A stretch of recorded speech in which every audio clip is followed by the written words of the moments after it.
Hello, beautiful people. I welcome you once again to today's edition of Mr. Hallelujah Maths class. All right, today we'll be looking at Arithmetic Sequence Part 1. All right, what is a sequence? A sequence is a list of numbers like we have before us: 1, 4, 7, and 10. This is a sequence. All right. Now in arithmetic sequence, 1 is the first term and 4 is the second term, 7 is the third term, and 10 is the fourth term. All right.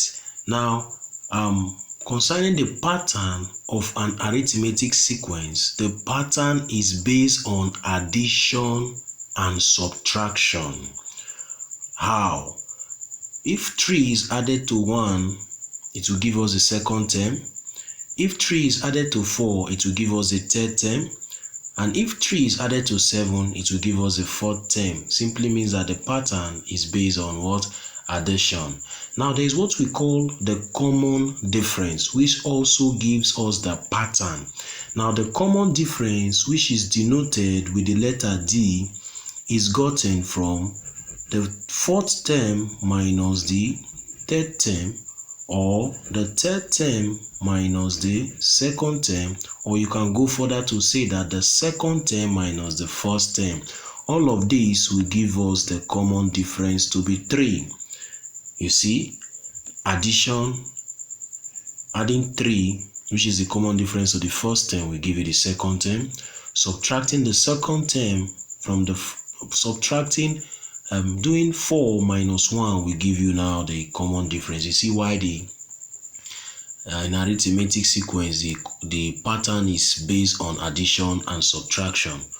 All right, let us proceed now to talk about arithmetic mean. Arithmetic mean.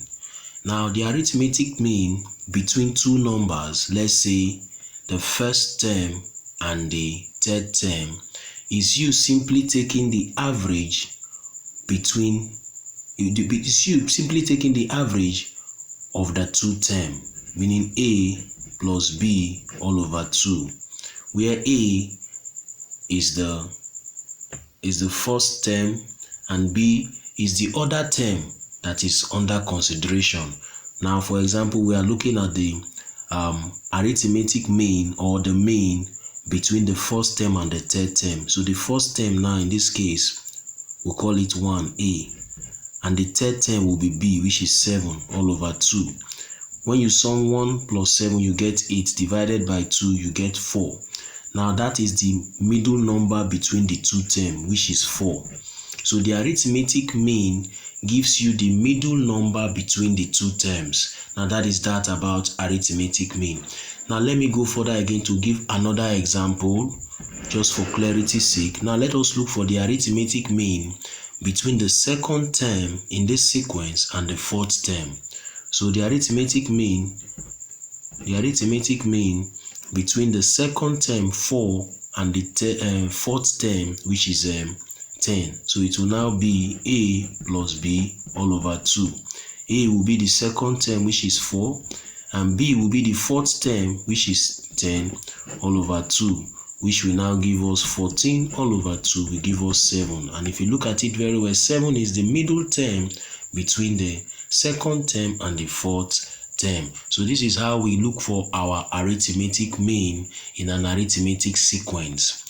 Stay tuned for the part 2 of arithmetic sequence. Meanwhile, do well to follow the page, do well to inform your friends about the page. What do you think about Mr. Hallelujah Maths class? Thank you for watching. Bye-bye.